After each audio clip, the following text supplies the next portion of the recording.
Parrsitivity, Parrsitivity, Parrsitivity, Parrsitivity, Parrsitivity, Parrsitivity, Parrsitivity. Right, Paul, it's an absolute pleasure to have in the Positive Podcast. How you doing? All right, Adam. You're welcome. Yeah, thank you. It's a pleasure to have you back because we did this the first time and we had some technical issues on the microphone. We did, yes. So we had to address that and rebook. But we're here now. And we're here. Yeah. We're going to get it done. That's it, yeah, exactly. Yeah. But it's absolutely a pleasure to have you on the show. Thank you. And what I'll do first off is, you're Paul Deacon and you're the author of Walls and Bridges, which is here.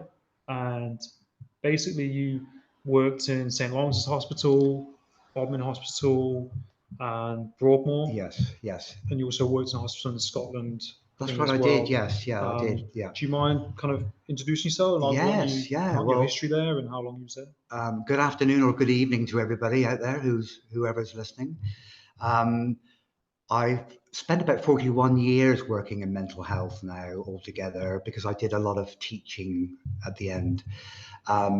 So I've spent 20 years working in St. Lawrence's Hospital in Bodmin.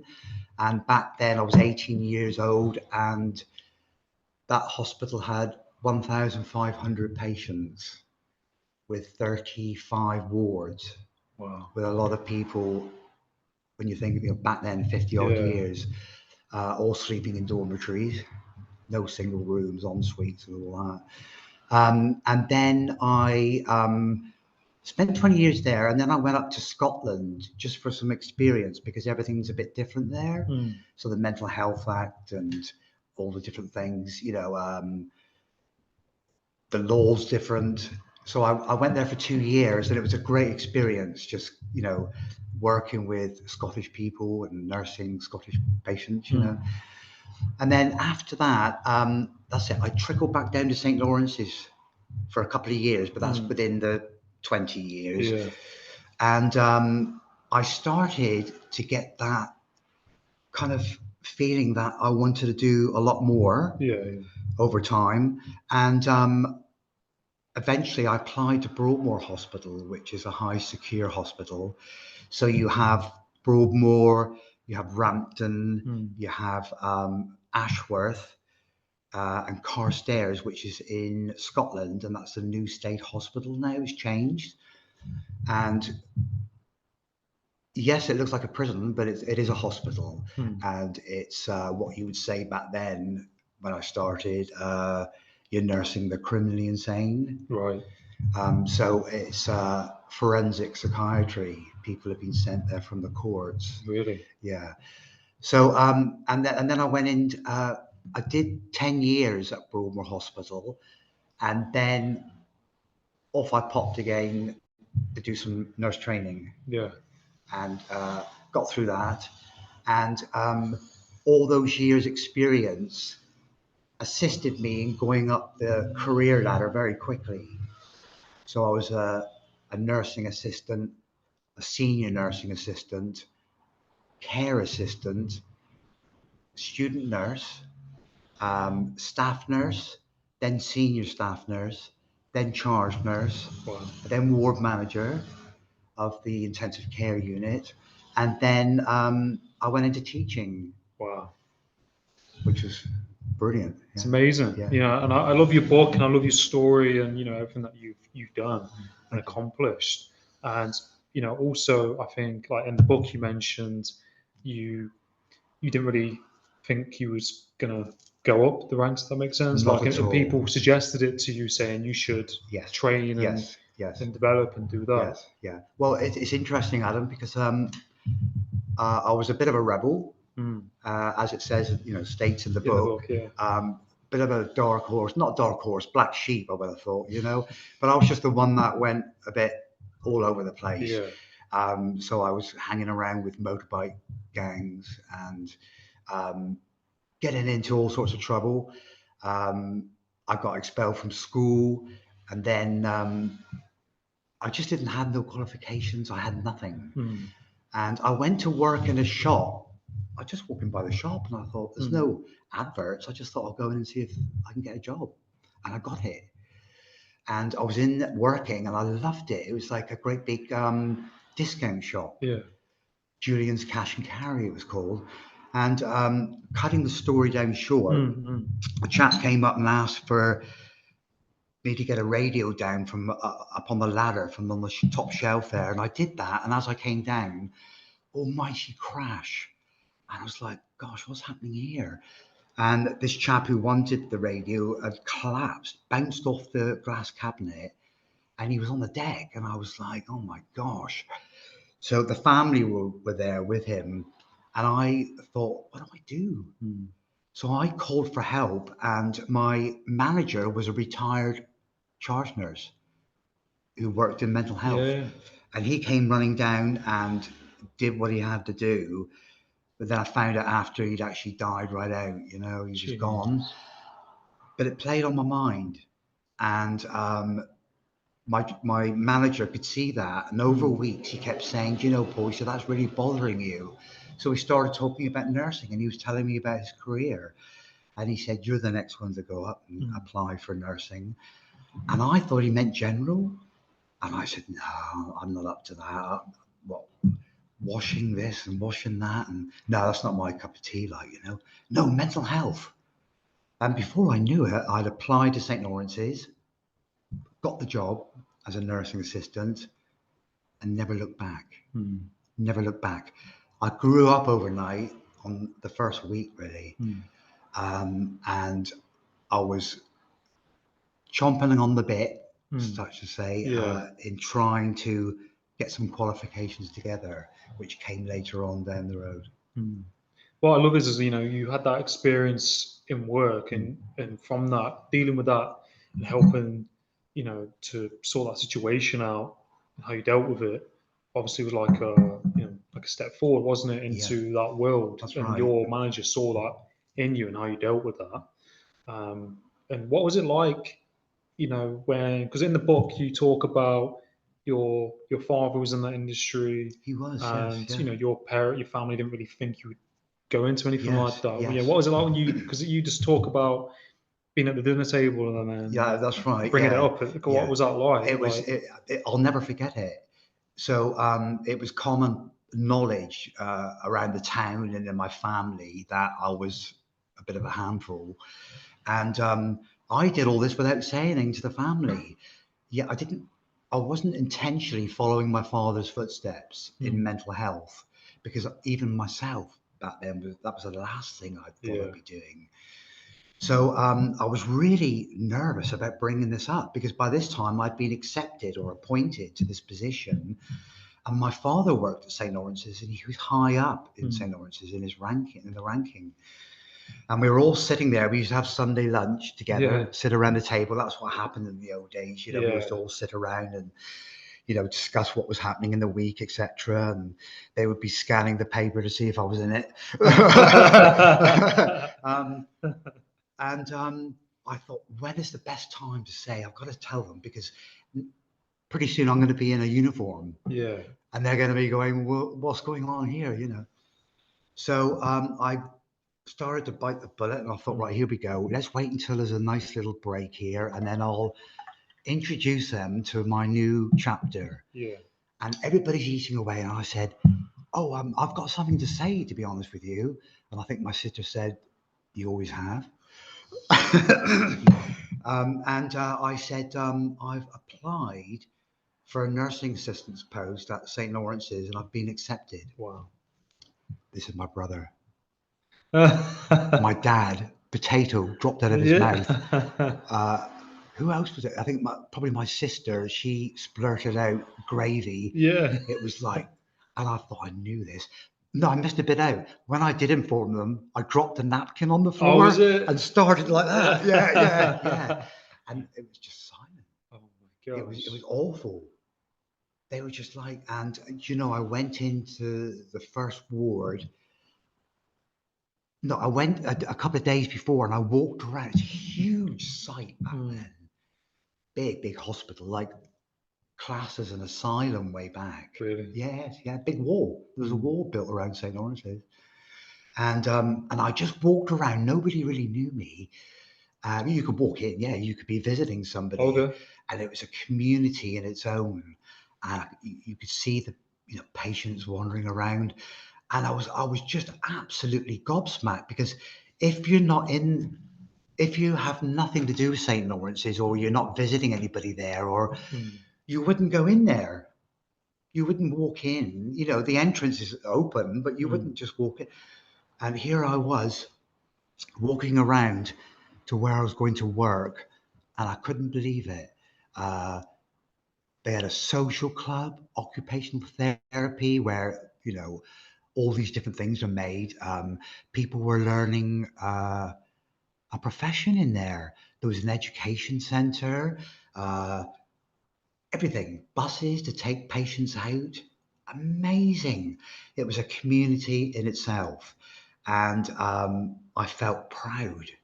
I couldn't wait. I reckon I put my uniform on about 3 o'clock in the morning when everybody was sleeping, just to have a look, see in the mirror what it was like. It was really smart, a smart uniform, And then I went like Liam Gallagher. Yeah. If you've got, I knew I had that in me, that I wanted to help people. Even though I was up to all sorts when I was younger, I always had time for people. Yeah. I was a very people, centered person. Yeah. And I like to help them. So yeah, I could be riding my motorbike with a few others, but if I saw a lady trying to cross the road, I would stop. Yeah. And so with some of the others, So it was always about, and that's what my parents could never work out. You've got all this to give, yet you're going to be sent to prison. Yeah. Basically, that's what they said. And it was Crown Court. And they said, any more, you're down the line. Right. So, it made me think, and it was the best thing I ever did. And like you said, you haven't looked back since that's happened. And I think, like you said, you told your family and what happened, and you was kind of going on, you was on one path, and then you came off that path. That's and right. then Yeah. jumped onto the right one, Yeah. luckily enough. And I think, like you said, having that warning from the court saying, one more time, this is it, kind of thing. It kind of, do you think like something clicked then, and you had to really, think about when you was told about that? Did it make you? It made me think. It made me think, absolutely. And then it made me think when I started working at the hospital. My gosh, look at all these people. Look at the problems they've got. Where do you start? So yeah, that was always in my mind, always. Always. Can I just say, Adam, the Crown Court used to be in Bodmin, right, where the Shire Hall is. Yeah, it's down the road, isn't it? It was. It's down at Mount Folly, where we met to come here. And inside the courts, there's 2 courts, and inside the court, there's like a Madame Tussauds wax judge, barristers, solicitors, and all that. Yeah. And I went in there not so long ago to have a look, and I was looking where I stood. Yeah. And I was looking up at the judge, and I did say this. There's nobody in there, so I just said, "No hard feelings." Yeah. Yeah. I just thought I got to go back there and have a look. Yeah. Yeah. Because it's an amazing transition that you made, and I think like it's very easy, especially growing up. Because myself, I was in the wrong crowd of people, and I know what that's like.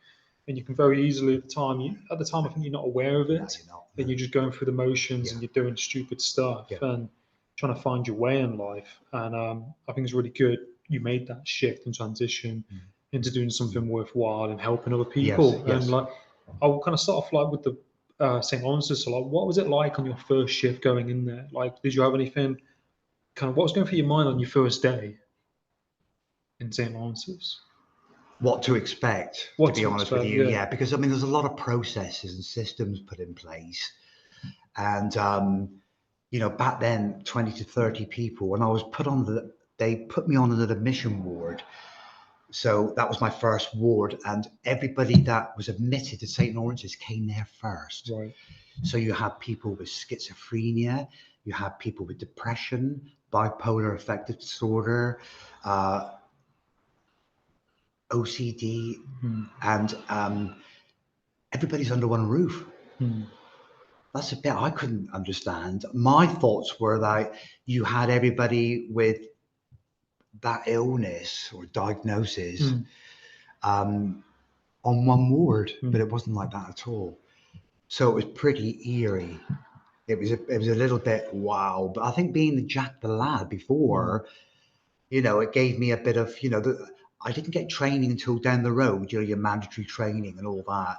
But you're taught how to, this is later on in years, to restrain somebody who perhaps is so unwell and they're under Section 3 of the Mental Health Act. Right. And that's a treatment order. And I learned even back then that they have to have their medication. It's a treatment order. And what I learned very quickly was I'm on a ward for 12 hours back then a day. And you're looking around and you just think you are so tormented. You are hearing voices. Yeah. You're responding to them. And there was quite a bit of violence back then. Yeah. And it's understandable. It's understandable. I'm not trying to stereotype, because a lot of violence doesn't happen all the time, you know. But oh gosh, I learned, grew up, got into a few sticky corners, and learned very quickly, never become complacent. Never put yourself in a situation that you don't feel you can handle. Always make sure that there is somebody, other staff around. And the key to it all was building rapport, what we call a therapeutic relationship with that patient. That's your opening key. And do you know what I also learned was that, especially with young people with psychosis, a lot were drug induced. Really? Yes. The opening bit is music for young people. So you could go up to somebody and say, oh, you know, good morning, my name's Paul. I'm one of your nurses. And they wouldn't answer you. Or they would go, you're only a baby. You're only a little baby. What are you on about? Don't tell me you know what's happening, because you don't. And you've only been here a week. Then you get somebody else who's extremely ill, and it's just toxic. That's what it was like. It was frightening, because people were hearing voices, and the voices were saying, look at that young lad there. And, you know, I was having conversations with patients who told me after that the voices had said, kill him. Right. If you don't kill him, I'll kill you. And that sometimes is, you know, when you hear people that they've, it's quite sad really, where they've pushed people off the platforms into trains. Yeah, of course, yeah. A voice would have told them to do just that. They could be extremely ill. But don't forget, I'm sure a lot of listeners will know that some people can hear 5 voices. And can you imagine that, you know? And of course, way back in the 60s and the beginning of the 70s, it was all early medications. People were still learning. Well, we're all learning today still. Research goes on.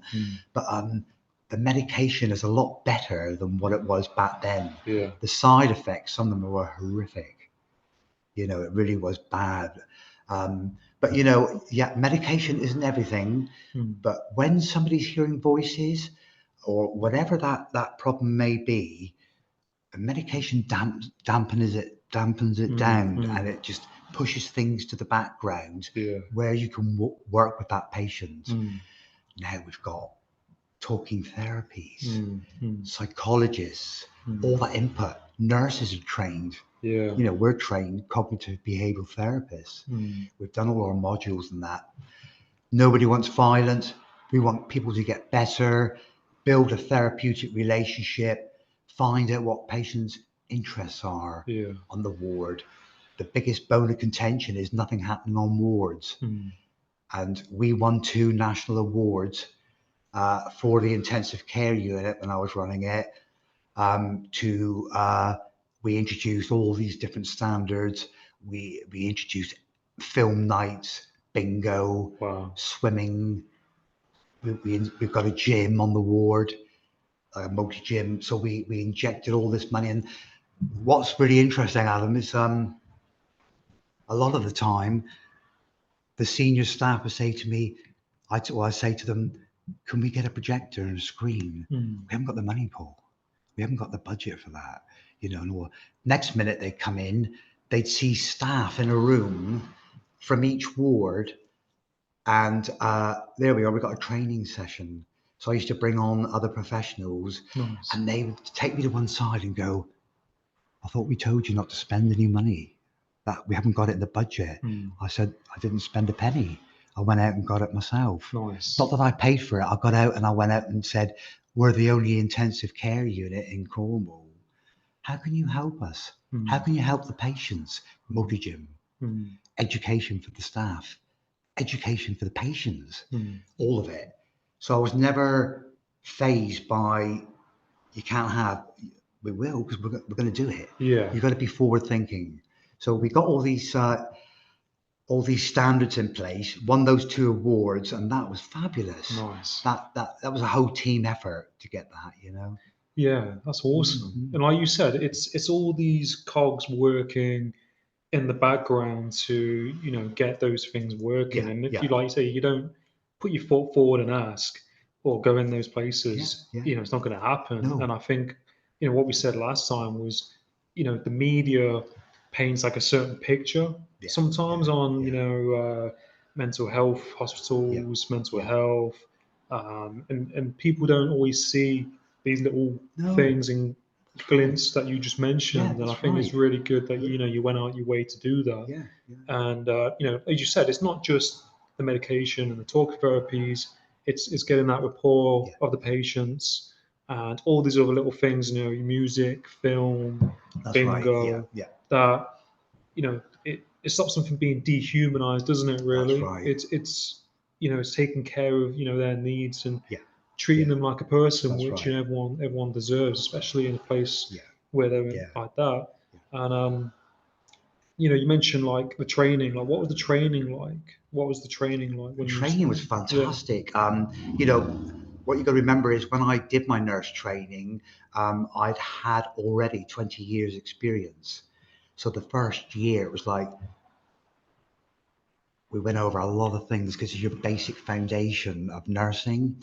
And there's tutors there who knew me. Oh, wow. When I was a nursing assistant, and they would draw on your experience. Pause, tell the cohort what, you know, how you would do this and all that. And of course, with that, that was good because that refreshed my memory.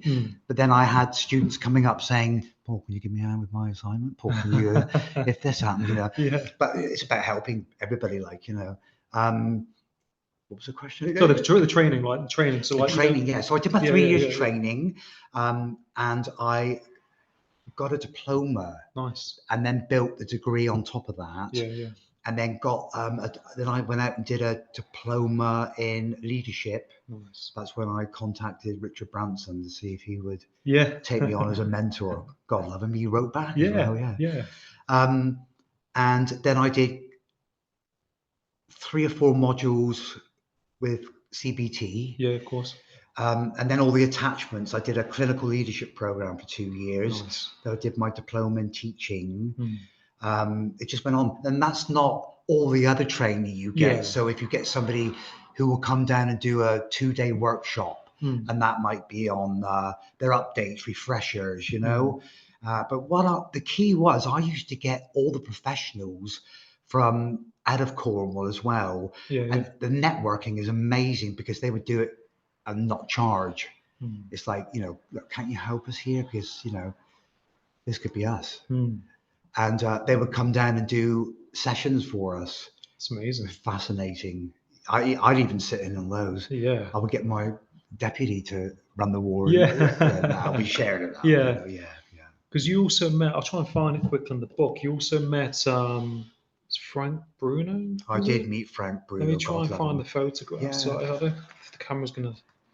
There's a picture there of Frank Bruno. Yeah, it's picked it up. And there's you. Young Paul. Yeah, there's you, your degree, and you people from there. That's right. Yeah. That's awesome. He was a lovely chap, Frank Bruno. He came to Broadmoor. He wanted to assist in assisting with the multi-gym. Right. So he got a lot of funds together. He worked with the staff to get the multi-gym up and running. And he would quite often come over to the wards and have a chat with the patients and staff and all that. What was sad, Adam, was that when I think it was a second year student, when I was back down doing my training, to hear that he had had a breakdown himself, and one of the tabloid papers had splashed it all over the front page, and it was derogatory. It was insulting, and it was. I'm not going to say it on the podcast. Yeah, of course, yeah. And I know we had big discussions about it at work. What was fascinating was the public. They just thought, we're not buying into this. What's going on, you know? And in the afternoon, this newspaper retracted what they put there, and gave thousands to mental health charities. So something came out of it. Yeah. But, you know, as we said, like, you know, there's a thing with the media, isn't it? They can twist things. You have to be very careful. They can. Especially in this industry. They, you know, and they want to create a story and things. That's right. But it's good, you know, like from what you've been doing, and while she was there, you were getting recognition from these awards, and you know, people, you know, noticing what good work was going on behind the scenes. And like, I know last time we spoke, you mentioned like some situations that you was in. Like, are you okay talking about some of the situations you found yourself in that, you know, kind of that were quite precarious? Yeah, like, yeah. I mean, these things happen, and sometimes they can. It can result in tragedy. Yeah, that's the bottom line, because it's happened before, and it's happened in different hospitals around the UK.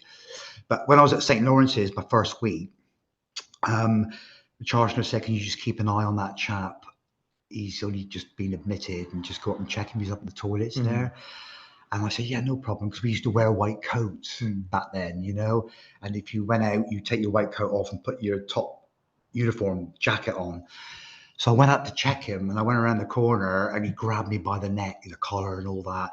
And he was strong. He was so strong, and he had me right up against the wall, and it was fight or flight. How am I going to get out of this? We didn't have alarms back then where you pull them. There weren't alarms where you pushed a button on the wall. And I managed to get out of it. I mean, you know, I'm quite strong myself. I managed to get out of it and ran down and called for help. And that situation was dealt with. And Broadmoor, well, I could do a chapter, but I'm not going to. Yeah, of course. But one that still wakes me up at 3 o'clock, and I get a few flashbacks on this one. We learned how to restrain people because people died. And restraining somebody, there's a process to do it. Yeah. And when you do it, nobody gets hurt, nobody's injured, staff or patient. And there was an almighty punch up, putting it bluntly, on the ward at Broadmoor, and two patients were just punching hell out of each other. And you push the alarm bells, and you know you've got to get a team of three of you. And we got two teams of three of us, and I managed the two staff I were with. They managed to get the arms, and the bloke came down, and I got his head. So now we're stopping the punching, and you've got the head, and you've got control. Nobody can bite or spit or anything. And we took the chap around into a seclusion room. And a seclusion room, for anybody that doesn't know, is a room with nothing in it. It's a bed that's clamped to the floor, and it's about de-escalating, bringing somebody down. These two patients went from 0 to 10 in arousal state, seconds, and you can't bring somebody down from that situation right away. It's about cooling off. Took him in, we turned him around on the bed. So I've got the head here, and my colleagues have got the arms, and you never call anybody by name. So it's 1, 2, and I'm 3, the person who does the directing. And that's because if there's two Pauls and you say Paul out, two Pauls could go, and that's not, you need two in there at that stage. Staff are outside the door. I said, number 1, leave, exit the room, and that happened. Number 2, exit the room. The person went out. That's me in there. They're waiting to get hold of me to bring me out. And they shouted it all clear. That means I can run out. And I went to run out, the door shut. And I was like, now this was not very long. And the person that closed the door had so much experience that even he was so distressed and distraught, because there's situations where I could have been taken hostage. And having done the hostage training, you got a pretty good insight of what's going to happen. Some people are at Broadmoor, and some are called, they're in the lifers section, because once they're stabilized, they've been sentenced for life. They don't go out, they go from high secure back to prison. Right. And then if they have another breakdown, they come back in. Go back into the It just system, goes like that, ping pong. I banged on the door. They knew I was in there. They opened the door. They got me out, and I just stood in the corridor, and I was shocked. And I remember 2 charge notes. There's about 50 staff by this time outside, because it's 2 patients, and they came from all over the hospital running. And I had 2 charge nurses. We went down and we just sat with a cup of tea, trying to work out what had happened. Unknown to me, my colleague, who's a brilliant man, was in another room. What happened? I thought he was out, you know. So when that happened, did it feel like you was in there for hours? Or It was just felt like I was in there for not an hour, a couple of minutes. Right. That's a long time. Yeah. When you're in that situation. Yeah, not far from you, sitting here, and but it was seconds really. The door locked. It was locked. That's the thing, you know. What did the guy do when you was in that situation? Did he jumped up as soon as the door shut. He knew what was happening, like, and he jumped up, very, very fit. Yeah. And I'm like, I'm a goner. Yeah. Get me out, you know. And like, how did you kind of decompress from that day? Can you remember, like, what did you to relax after that shift? Well, some staff, senior staff, said go home. I said no, I'm not going home. This is it's like a learning from experience. It's like you're being supervised, and that's very, very helpful. So I spent some time talking to them, and then met up with my colleague after. Nice. Yeah. And I guess we were both quite distraught, really. You know, we're quite shocked. But that wakes me up. That's it. And I think, do you think that's it's like a learning experience, isn't it? All in all. Yeah. Oh yes. And yes. I suppose when things like that happen, it gives you, like a lesson almost. So you think, if that happens next time, that's right. Then this is what we need to do. You put systems in place so that it will never happen again, and that's what happens. Because in the book you talk about the importance of rotating staff. Yes. And why that's important. You mind going into that? Yeah. Why it's important to change staff on wards? I noticed over the years that some staff, minute on each ward, had been there for 100 years. Black is black, white is white. We've done it this way always, and we're going to continue to do it this way. And when you're trying to progress and move things on, what you're doing with that person or people is just dragging history. That's not good. You've got to make changes, and if you don't make changes, things don't work out at all, and perhaps you're in the wrong profession, you know. So it was about changing people, their outlook. You know, it's like, I love change, but I know you can't introduce change too quick, because some people get just frazzled. But to rotate on other units, it's about building up experience on each unit, because each unit is different.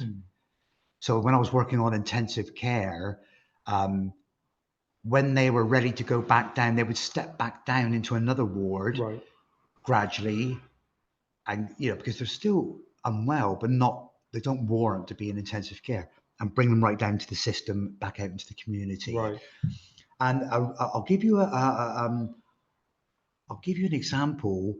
There was a member of staff on one ward, excuse me, and a patient was shouting and saying, "This person's got to go to intensive care. We can't handle them here." Why not? And I've always felt that if you had staff from the intensive care unit going down to work for a couple of months or 6 months rotation or whatever, and swap the staff around, that when somebody started shouting and running up and down the corridors, and somebody saying, right, phone the intensive care unit, the person or people that work there would go, no, that's not intensive care. Let's sit down and give them something if they need it, and let's de-escalate it all.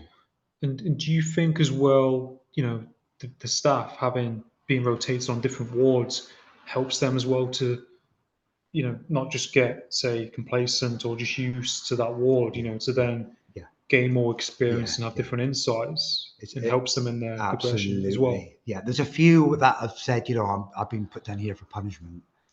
Oh, really? Yeah, I've had that before, yeah. But so many people came up and said, Paul, it's the best thing you did. Because I love doing it myself. Yeah. I worked on all the wards. I said, no, I want to go, this is my base, but get me around the hospital. You meet the teams, you meet the staff, you meet the patients, everything, things are so different. And then when somebody's short on the ward, Jim, can you just go down and help out for a couple of hours? Yeah, no problem. Whereas before it's, I've never worked up there. Yeah. And there would be different levels of severity on the ward, so they would see different. Well, yes, because at the end you're rehabilitating somebody. It's relaxed. People have got more freedom. They can walk around the grounds. They can do more cooking, and they're looking at their weekly allowances and how they're going to work their money out. All the things you do. Yeah, that's it. Yeah, because it's all those little cogs, isn't it? And I think I found that in my work, because I work on mental health as well. I won't go too much into it, but seeing different people and going to different areas, you see different things rather than just seeing the same people all the time. It gives you different lenses into stuff. Yes, and the staff that are working on the ward, God, it's great to see somebody different down here. Who are you and what do you do? And because you don't know everybody, No. Yeah. And do you think, as well, that's how you grow, being thrown in the deep end sometimes? Yes, every time. Under pressure. Every time. If you think about all the places that I worked, my first ward, I don't know why they did it. Right. Because at the time I was like, oh my goodness, what? Acute inpatient wards. When I went to Broadmoor, I was in the inpatient ward, the acute ward, where all people's medication was taken out of their medicine, treatment plan, to see how that person was. Right. Were they on the right medication? That the old days, and that's where it all came from. Right. Bedlam. Was it? Yeah. So you mentioned the difference. So the medication from St. Lawrence's, how it was issued to Broadmoor. What was the difference in that? Well, the difference was St. Lawrence's. They might change medication, or they would keep or introduce another medication on top of that. But I know this is back then. This is back when I worked there. Yeah. It's a lot different now. But yeah, gosh, they would no medication. So then they felt that above that you've got to know and get that person absolutely right. Yeah. And by doing that, you're taking maybe the medication is wrong for them. Yeah. Adverse effects, side effects. Maybe they were on the wrong thing. But it was all done in a duty of care. Yeah. It wasn't done to take somebody off and see them suffer. No. No. So I suppose as well, you only kind of get a gist over time of what suits them and what doesn't. And then That's right, yeah. And in places like the high secure units, yes, they came and we were in the, not front line, that's the wrong word, in the centre of it all. Yeah. In the centre of it all. To go on another ward, Paul, what are you doing? Patient who was mute. Oh, wow. Was mute on the intensive care. Catatonic, where somebody for hours. Yeah. Look, they're well. Yeah. And I'll never forget, it's happened on lots of occasions. Patients will come up and they'll go, thanks for spending time with me, Paul. I took every word that you said in, but you never had a response from me. I heard you, but I couldn't talk to you. And I heard you, and I hold on to those things. Nice. And it's things like that. You think, the darkness they see. We've all been low in our life. We've all had things happening, we've all had some sort of mental health, because everybody's got mental health. Yeah, exactly. That's the bottom line. These people have mental ill health, and they have difficulties, severe difficulties functioning on a day-to-day basis. If you can get a torch to shine a bit of light in there, gives that person hope. You see people in the streets, you see them sleeping, you see people walk by. Some people go up and give them a little bit of something to eat. Some will give them a few coppers. I try to do it as much as I can, but we don't carry money around so much now. No. And I noticed also, it said a person would say, "Have you got any change?" Yeah. No, they don't. It's now, "Have you got any pound coins?" Yeah. Which is interesting. Yeah. Yeah. And I just smiled. I said, "I think I've got one here, actually." Yeah. Rewind that person's life, Yeah. Adam, and you'll be surprised at what you find. Everybody's had a journey, and you know, yes, you got to just saying good morning to somebody, smiling, have a good day. You know, so it's little things, isn't it? And like you said, it that is. person, if I go back to the patient, you know, you noticed him, you saw him, and he held on to those words, even though he couldn't respond because he was going through a lot. Yeah. You know, he held on to that light, and as you mentioned, it's like holding on to that little bit, that little spark of hope at the end of the tunnel, as you said, and you being that kind of spark there for them. And I see that in my work, you know, people who got a lot going on. It's just been a little bit of light there for them to hold on to and work towards that. And it's, you know, it's true, like you said, people want to be noticed, and just having someone notice them can be that all that difference. And it must have been amazing to see people change and go through that and come out the other end. I can't describe it. And that's, you know, when you paint a room, you stand back. I love painting. You stand back and you go, yeah, second coat, that's looking nice. Nice colour. Oh, I've missed a bit there. I've got a bit. Yeah.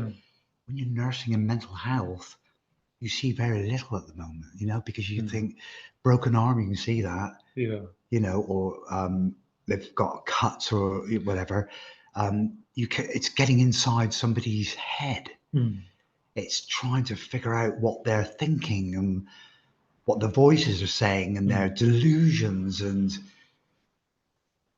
it's a long process. Nobody overnight will get better. Long process. And it's also about people signing up when they understand what's going on, that you might be on a bit of medication now, but that doesn't mean to say you're going to be on medication for the rest of your life. But then for others, they've got to accept that they've got medication for life. Yeah, of course. And what happens? People get better. They go out and they day-to-day living. I don't want this. I'm feeling great. Right, toilet, flush, don't take it.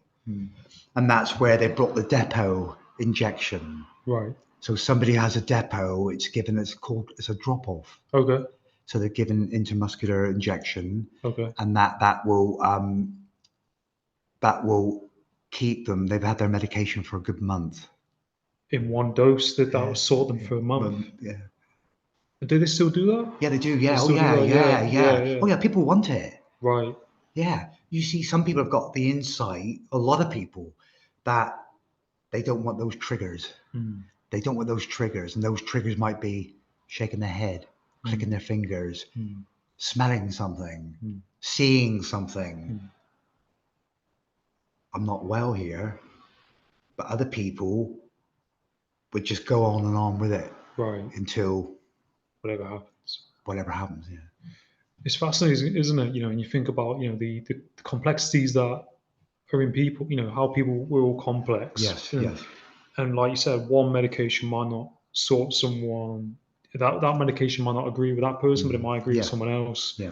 And then the time period of all these different things coming together, working together to help that person. Yeah. And it's rewarding, you know, what you've done and helping people. You know, it's really admirable. And in the book also you mentioned the time. It's quite funny actually. You had a trip with some patients. You went out to a beach, was it? That was funny. Yes. There was so much going on. That was at St. Lawrence's. There was so much going on a day-to-day basis. And the charge nurse said to me, "Paul, so and so and so and so, get 10 or 11 patients ready, smartly dressed. And this is back then. And we'll get a driver, we'll take the bus out, take them down to the beach, because we're spoiled here with beaches. Yeah. Right charge. So we got them all up together and got them on the bus. They were singing all the way. And we got down there, and the first thing they wanted was, got a fag, Paul, got a fag. So we said, we'll give you a cigarette in a minute. Let's just get down to the beach a minute. Right. No, we want to use the toilet. And this is nearly every one of them. Yeah. Like, and they're all nicely dressed with their tops and all Right. that. So never checked the toilets out. So they all went in, and staff were outside. We did check the window because people go out the window and run off. Oh, yeah, gosh. we know all that at the time. Yeah. And they all came out, and they'd been leaning up against the wall. Oh no. And we didn't see the sign, and it was still wet paint. I think it was another sign, please don't use. Yeah. And I had to deal with that situation going back to the ward. Yeah. And I was walking up the stairs, and they said, Paul, it's you who's going to get this. Yeah. And I said, I know, my knees were banging together. Yeah. And I went in, and the charge nurse, who was absolutely fantastic, lovely man, Yeah. he went ballistic. Yeah. It's his budget. He went ballistic. I can't trust you to take out 10, 12 patients. Didn't you read the sign? So then he put me on canteen duty for a couple of weeks, where I had to go and sit in the canteen and just do your observations and that. Oh, No, he's a great man. Not here anymore. Yeah, But, lovely man. Yeah. And that was an experience in itself, wasn't it? And it's nice you could do that and take patients out, because I think that's probably something that wasn't showcased in the media. Those nice things as well. Yes. It's nice she was able to do that. Yeah. Did you never go back to canteen duty after that? Well, I did, but it wasn't like for 2 weeks in a row. Yeah. It was like once a month, like we usually do, because they got churches in these. Oh wow! Yeah, there's a big church in Broadmoor Hospital. It's lovely, and church services for different religions. Oh wow! Yeah, so different priests, and vicars will come in and do different sessions with them. So I've done a lot of funerals, because they've got their own church. St. Lawrence's. Wow. They're still there now. Wow. Yeah, so the vicar of St. Lawrence's would do weddings, funerals, christenings. Wow. So I've actually been up there. What was really sad was going along to a funeral. Right. This has happened in both hospitals. Okay. Just me and the patient. Okay. And the vicar. Really? No relatives, no friends, nothing. And how would that patient be in that situation? Were they upset? How was they? I mean, that probably was upset, obviously, but what was that like for them? Yeah, it can be. It can trigger them off. It can trigger. It can do. Yeah. But just to think of these people who've come in so young. Back then in the 70s, we had people in hospital who had smashed up the telephone kiosk. And they'd been sent to St. Lawrence's? They were in St. Lawrence's. And they were classed as the village. Yeah, well, yeah, I know what you mean. Yeah. And so people just get sent there, because I remember when we last spoke, you mentioned that in St. Lawrence's, people, I can't remember the terminology for it, but they'd just be like stiff. That's right. Yeah, people would be they would be in positions. My charge nurse said, Paul, just come with me a minute. This is the early stages. Right. You don't see this now. Right. He said, so-and-so, he's got schizophrenia, a young lad. And but I just want to show you something. Now, he said, I would never bring in a cohort of students to see this, because that's not right, because that person is going to hear exactly. Yeah, of course, yeah. So what we're going to do is, I'm going to come up, you're going to come up with me, and we're just going to have a chat with the person who won't respond to you. We went up there, and the charge nurse just said, hello, so-and-so, and just eye contact, and that was it. But the charge nurse just moved his arm, and he was still like it. Really? And he would stand there for hours and hours and hours. And he needed medication to bring everything down. And that was schizophrenia. And yeah, it was, yeah. And so that was part of the schizophrenia, him freezing? Yes, it was, yeah. A lot of people back then, they had different elements. Right, different elements. And, different elements, yeah. People are different, but schizophrenia is so complex. Yeah. That, I get people asking me, what actually is it? And I'd say, you really need to go online, get yourself a book, or have that one-to-one with a consultant, a psychiatrist. Very complex. Yeah, it is very complex. So I've had a few, I won't go into details, but I've had a few clients who work, and I think one of them had schizophrenia. And I can't say much about it, obviously, No, but no, no, no, but no. it was yeah, pretty interesting working with that person.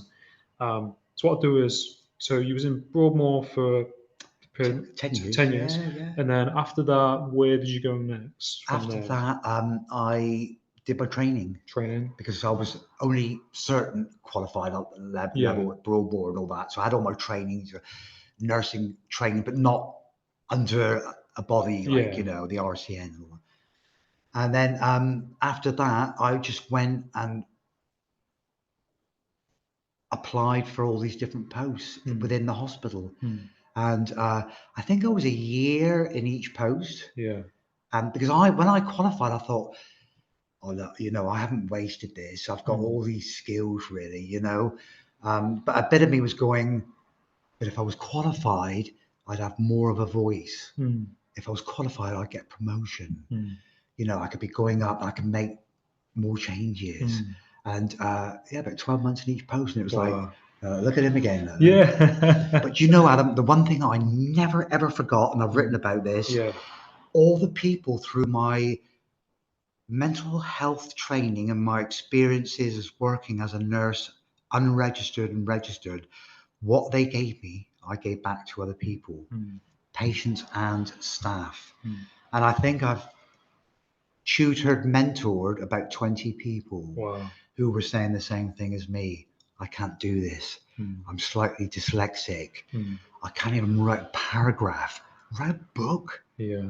People were just like, no, all of that's mine. I've done that. And it was cathartic, and I wanted to get the word out there that, yes, you can. A chap walked in the shop the other day. He said, Paul, I watched your Lab Bible video. And I said, oh, great. He said, when you came in the shop, you looked at me as if you knew me. He said, I've been on sites and I've read some stuff, you know, and he wants to go into nursing. Wow. And I thought, oh my gosh, how powerful is that? That's amazing. Yeah. But a good 20 people I've taken through, and they're now qualified nurses. That's amazing. And some of them have gone up the ranks. Wow. Yeah. How rewarding is that, you know, because other people, like you said, they might have different things that, you know, they think are setting them back. And like you said, you know, you've gone through the ranks and you worked your way up and you've written a book, and, you know, we have these challenges sometimes, but, you know, it's something that you've not let, you know, hold you back. And it's inspiring, isn't it? Helping other people. Yes. And other people going, oh, I've read your book and I want to do it. And they go off and do their thing, and they've seen you on Lab Bible. Was it like with Lab Bible as well? Because how we originally met was because you work sometimes in the record shop next to our work. Because you've got a real passion for music and vinyls and CDs. And I heard a customer see your Lab Bible, and then I checked it out, and that's how we met. And did you think things were gonna blow up as they did, like, you know, or get noticed through that? Like, what's it been like? No, it was amazing. It was amazing because I didn't want. I was so passionate about writing the book. It took me 3 years to write. I've never written a book. I've written a few articles for magazines, mental health journals, but I really couldn't. I didn't know how to, you know, all growing up. It's like I knew I was dyslexic. I knew there's lots of things, you know. And I wrote the book, and I didn't want to give it over publishing. I was like that, give it back, give it back. And it was to be cathartic. I wasn't looking for money for it. I just wanted to cover my costs. So the book went out, and because I was also working under, you know, for the Royal College of Psychiatrists and the National Association of Psychiatric Intensive Care Units, I was on the executive board, and I led lots of ward reviews to raise the standards, and they had to go through the process, and I led the teams doing that, you know. So I spent years going around the UK doing that. And one of the organizations, charity, said, Paul, you know, we do conferences every year that you attend, and we know you speak at conferences and you hold the stand, and you know, we're going to give you 20 minutes Oh, wow. on your book. What was that like? I was like, no, yeah, get up there, talk about your book, and we've got 300 copies here ready to sell. Wow. So I went up and I got on stage and I spoke about the book because I was so, it's my book, I wrote it, I know what's in it. And it was just trying to get some foundation down for people to. So anyways, I did it. I thought, oh, I've got a round of applause. Came off the stage and I went on one of the stands to help out. And one of the staff came up and said, well, that's 200 books gone. Wow. I was just like, no. Yeah. So it raised the profile. And Lad Bible, they've all read the book before they contacted me. Yeah. That raised the profile. And there's been some channels that I've turned down. Yeah. You have a 2-hour conversation with them, and I didn't like the way they were going with it. Yeah. You got to be careful, really. And I don't want them to make. They just wanted to focus on certain people, and I was like, I'm not doing that. Yeah. No. If you want a holistic, and my experience and all that, I'm quite willing to do it. So all these channels were popping up. There is one more, but I can't talk about it. Can't say. But as soon as it's announced, I can. Yeah. That's what they've said. And I'll showcase. Please. And share when that is a time and stuff. Yeah. And I think it's great, everything you're doing, and especially like I said, doing that 20-minute talk and putting it out there. And it's those, because we spoke the other day in the record shop, and I said it's almost like like karma, isn't it? You put out good stuff, and for what you've done in your career and life and helping people, things kind of come back. And it's I believe life works like that. And I think it's an amazing book, and I've read it. Thank you. And I'm sharing it to people and everything as well. And I hope it just keeps on continued success with the book and everything. And do you mind me just talking about Broadmoor? Is that all right? Do you mind me just checking in with Broadmoor? Yeah, that's fine. Yeah. Because so you left St. Lawrence's and went to, I think, Scotland, didn't you? And then popped back to St. Lawrence's. Yes. And then you had friends and colleagues who were going to Broadmoor, and they were saying to come to Broadmoor. Yeah. What was that like, going to Broadmoor on the first shift and the whole interview and stuff like that?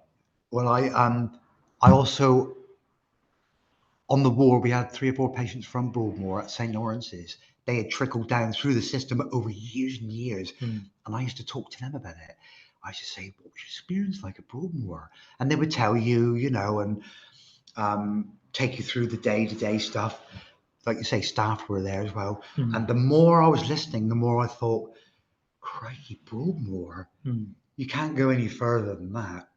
This is all about people that cannot be managed anywhere else in the United Kingdom, and that's where they end up. So I thought about it, and I thought, well, I don't know, that's to the extreme. Why don't I? I'm very like that. So I wrote a letter, got it checked by somebody, like St. Lawrence's. Yeah. Letters back then, no emails. Winged it in the post. 5 days later, I got an interview.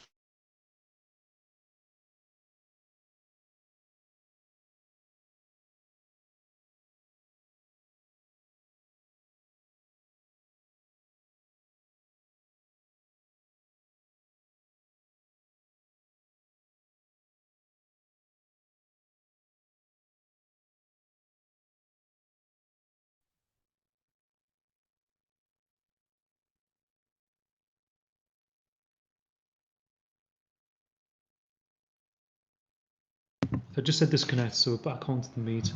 Let me just pause it a second. So, because you were talking about Broadmoor, and you sent the application off in the letter in the post. Yeah. Not like emails back then. No. And about 5 days later, this letter came through, and I'd been invited for an interview. So I drove up to Crowthorne in Berkshire, and the hospital, as I got closer, it's on a hill. Wow. NIMBY, not in my back garden. this huge, what was a huge asylum. Mm. And as I drove up, it was exactly the same as a prison. 18-foot wall, cameras, bars on the windows. It was just knowing full well, it's, you know, it's who's in there. Mm. So anyways, I got called up for the interview and I went in and I was interviewed by 3 people. And what made you want to come here? Oh, you've had 20 years experience in nursing. Well, we run things differently here. Oh, you're from St. Lawrence's. Ah, they love St. Lawrence's staff. So after about maybe 40 minutes, I had the interview. Yeah. They said they would be in touch. I said, that's great. Thank you very much. Shook hands. And I said, when do I get to look around? No, you don't look around. So I said, okay. So when do you get to look around? They said, well, if you're appointed on your first day, you can get taken around and they'll show you the wards and that. Which I always thought, yeah, okay. So off I went, met up my friends, you know, colleagues and that, had a chat, drove back down. A few weeks later, appointed. Wow. So I was like, oh my goodness, right, here we go. So I handed my notice in. Yeah. And started packing, and off I went. For the first day, I walked through the gates of Broadmoor, and there were gates. There were key shoots, and you know, and I was given a white coat. Right. You were on 6 weeks like a parole, you know, to see how you're getting on. Right. Yeah. You didn't get a uniform until 6 weeks down the road, so you stood out. Oh, like a beginner, that kind of thing. Beginner.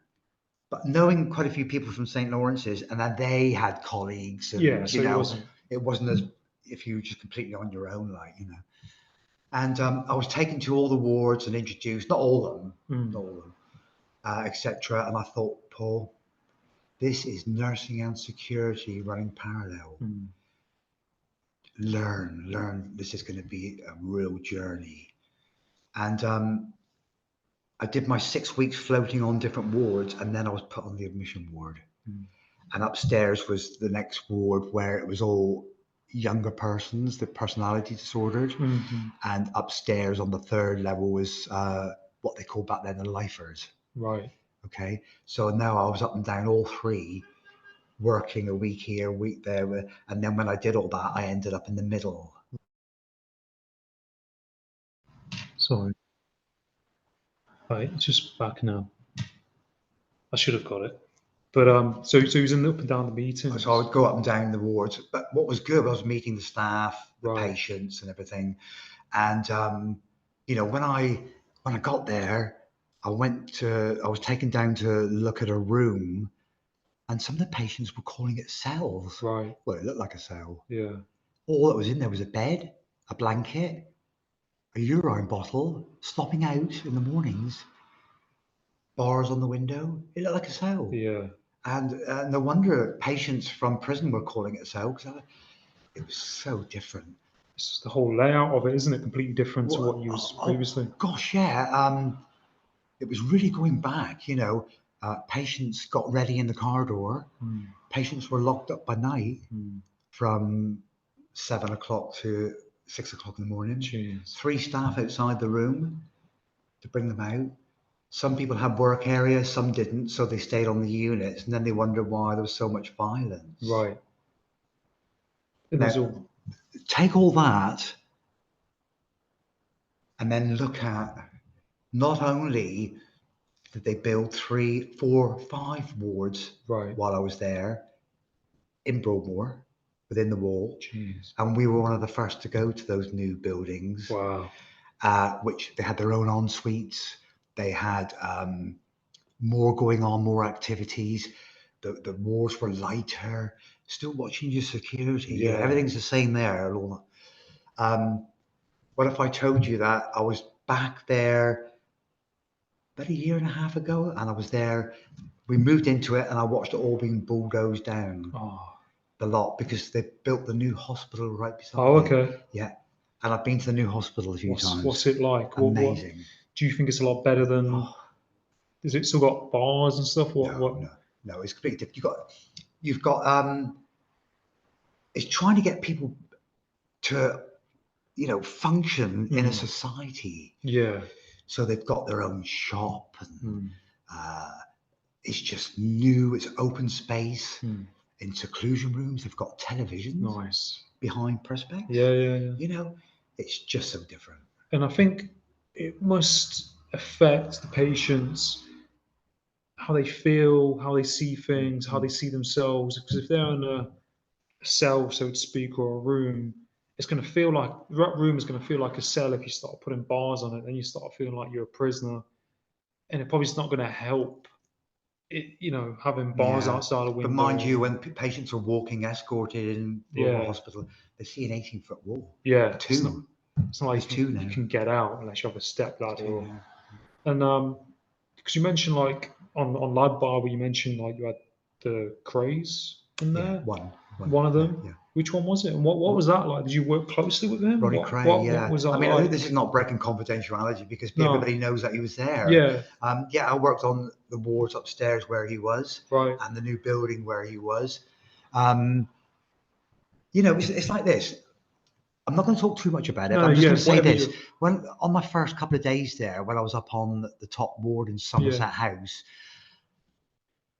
the charge nurse was in the middle of the corridor talking to me, just saying, well, look, Paul, you know, that they'll have breakfast. The patients will have breakfast at 8 o'clock and et cetera, et cetera. And then I was like that. And he didn't budge the charge nurse. He just said, yeah, that's Ronnie Cray. And then started talking about what my job consists of on the ward and all that. And I was like, again. And he said, yeah, that's so-and-so. Yeah. So I think with that as well, and you know, you have to treat that person just like all the other patients and seeing them as a person, isn't it? Regardless of probably stuff they've done previously, especially like that character as well. You have to put that to one side and focus on the person. I'm not going to dismiss it. It's as a nurse, you work on unconditional positive regard. Yeah. To the side, you're a professional. I've had a case where it's been very, very difficult. And do you know what put that right for me? Training. Yeah. That's what put it right. And I wrote assignments around it, you know, to get this. We're human. Yeah, of course. Yeah. We're human. But also taking into consideration that some patients who have been so unwell, so psychotic, have committed the most horrendous crimes.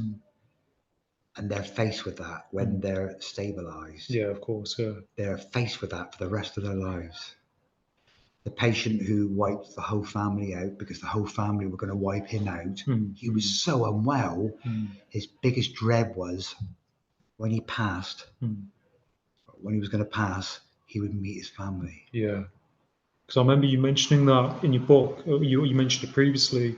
That patient you're on about, he did stuff to his family, and he was worried about doing stuff to himself because he did the guilt and stuff of him seeing his family. Yeah. And like you said, it's when they're stabilized and they're in a better place in themselves, they're making sense of probably the stuff they did. Right. When I'm teaching students, I would say to them, right, let's just look at this. Look, this is what's happened. Put everything to one side. Now I'm going to talk to you because you're all young. When you last weekend when you all went out and got hammered and you didn't know what was going on until the next morning. Yeah. Just think about that when somebody's psychotic. Yeah. What have I done in the morning when you've had way too many? Oh my gosh, you know. Just think of that because people are faced in multidisciplinary teams, consultant, ward managers, pharmacists, etc., having those discussions with the patient. Yeah. This is what's happened. You know, I mean, some patients have signed up to do role play. Right. And I was privileged enough to go into that.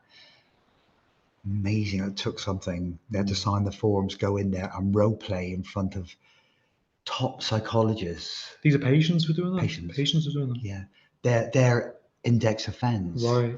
Well, yeah, they signed up to it. Okay. If you wanted to go in, you sign up, and Do you think that helped them? Do you think that helped yeah. them to understand what? yeah. That's fascinating, isn't it? Yeah. And it probably helps them to make sense of why it's bad or what, to go into. And then you get somebody, when you're working in those high secure hospitals, you're not working with somebody for 6 weeks. I worked with people for 10 years and then I left. Yeah. But if I was still there, it would have been a lot longer. Yeah.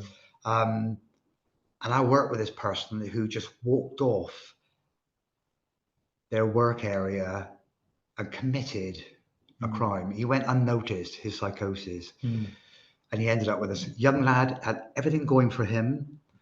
And we were treating him and we built such a good rapport. In fact, in the end, because he was going down the step down, I think he was going on the step down around the same week that I departed. Yeah. We, 3-man escort, we take him home. Yeah. See everybody. Don't forget people haven't seen cars. Yeah. All these people. What's a spar shop? Yeah. The noise, taking them out in a car. I lost me. It's okay. You're talking about the person we had psychosis, and then Yes. when you left. And we got this chap stabilised, and he was functioning really well. He was going out to work in Broadmoor, loved his music. Yeah. Very well presented. Yeah. And then a tabloid. Right. 2 pages came out from nowhere because we go through all the newspapers and all that. And he found this and read it and just put him right back. So what happened to him? You have to talk about what happened. You just had to build day by day. And so he was still he was still there. Yeah, he had to stay on. That's in St. Lawrence's or Broadmoor? Yes, in Broadmoor. Yeah. So then just set him back, and he was back to square one again. You had to. Well, no, he hadn't left. Right, he was still there, but he was still there. He wasn't. But that's how he presented. He was just devastated. And the press will hound. Out in the courtyard, people getting fresh air, 18-foot wall. What was that? I looked up. There was a camera on the end of an 18-foot pole. Joking. Getting photographs. I mean, it was dealt with very, very soon, When you're finishing your shift, you would walk home after Broadmoor, your wards, and lovely countryside around. Yeah. Very calming. But down the bottom, there are houses, estate houses and all that. And you'd often get a reporter shoot from nowhere come up. Oh, so-and-so, can you give us a rundown? No. No comment. Yeah. Did that become your favourite word? It did. That's the only bit I felt, because I'm not into this authority thing. No. At all. You build respect and it's mutual. So I'm not one of the key swingers. No. And you could say something, and you could explain if you did, which you didn't, but say someone did say something, they could just twist it and change it, and then what you said is what you didn't say. Sales papers. Yeah. And so when you was there, when did you kind of think about, finishing? And you still do work with Broadmoor, and you do a lot now. Yeah, I still do a lot. When did you think about, kind of, this is it? Well, I had to retire as a ward manager because I'd done 35 years. Wow, yeah. As a nurse. That's amazing. And that hence your pension and your lump sum and all that. And if you stayed on, you could lose bits. Right. And, it was all a bit muddy to me, So I retired, and I remember going home, sitting there, just thinking it all through. And a week went by, and I thought, "Is this it? Hang on a minute, there's more to this than I'm not ready to sit down." Yeah, of course. Yeah. I'm too active. I've done well sitting here. Yeah. So I thought, and with that, I had a call from the Royal College of Psychiatrists. Wow. And they said, Paul, how would you feel doing a bit of part-time, going around the UK, doing accreditations? Nice. And I said, I don't need to think about that. When do you want me? And that's what I did. Wow. And met even more people. Wow. And, going on to the wards, the intensive care unit wards, and hello, boy, who are you? Yeah. And you've got that dialogue, you've got the skills, and they know, they connect with you. That's a bit breaking down barriers. Of course I've got time for you. I love that. And it's like you said, you've got that time. It's like I said, making that bit of time for that person. And you might talk to them for a couple of minutes, but they'll take something from that and hold it. And that might give them that bit of hope. That's right. And they've been connected with. Yeah. I love it. And, I love everything that you're doing. Thank you. And, so you're on Live Bible and you've got the interview on there. There's other stuff going on in the background we can't talk about at the minute. And where can people find your book? Where can they find? They can find Walls and Bridges on about 8 different sites. So you've got Amazon, you've got eBay, you've got York Publishers, NappyQ site, but Amazon's the main place. The main place where people are getting it. It's been interesting because all these things happen after, and you think, oh, I wish I had that in there. That lab Bible. When I did that interview, I came out and I went into another room and people started clapping in the studio. Nice. Lab Bible, and I thought somebody's birthday. I just come out of the studio, and I was with the producer, and they said, Paul, that was amazing. Not one of us did any work. We just listened. We were so interested in mental health, and we're novices. We don't know. You could have gone on for hours, and I said, "Thank you very much." And they had a book, in that office, and so, anyways, it went out, and I thought, when you're putting yourself out there for all the right reasons, you're a bit like that. You're a bit like that because you're gonna go, what are people going to say? And they've got different opinions, and that's fine. But all I'm trying to do is help. I'm not trying to, this is the right thing, that's the wrong. No. And I've nursed a lot of people in the forces, which was interesting, So I get the scene, the picture. That's the wrong word. So Lab Bible's been out how many months? 9? The Lab Bible page? About. Oh, it's been out for a while. I don't know how long in time, but probably about a year. It's been going for a while. And it's 1.9 million views. And I'm staggered. When it got to 200, I was looking at it thinking, oh, that's okay. And I don't go in and out like all the time. But I just go in and check it now and again. It's going up. It's still going up. There's nearly 2,000 comments. Wow. And you just randomly go through them, and what lovely comments. You've got a few and you think, that's fine. That's fine. You're going to get that, But really lovely. And people have gone out and bought it, but they're like, I want a nurse. I want a nurse. I wish he was my mentor. Oh. That, and it just gets you. It's nice. Yeah, it does get you. You just think. Yeah, and and you never know what might come of that. Exactly. You never know.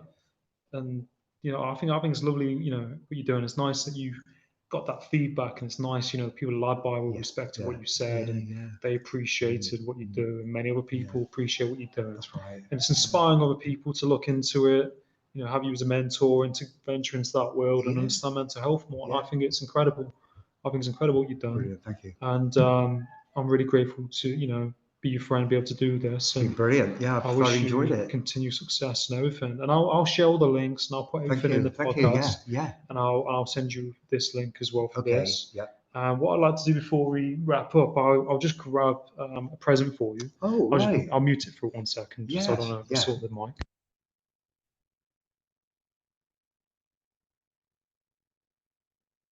So this is a gift from me, and it's a T-shirt with my podcast logo on it. Wow. So that's lovely. So you can that's thank you very much. So you can have that. That's a gift from me. And thank you and everything. Look at that. So you can get these as well. I'm going to be making more and putting them out there. That's brilliant. Thank you. Yeah. So you're the first person to have one of those. Whoa. So you're the first one.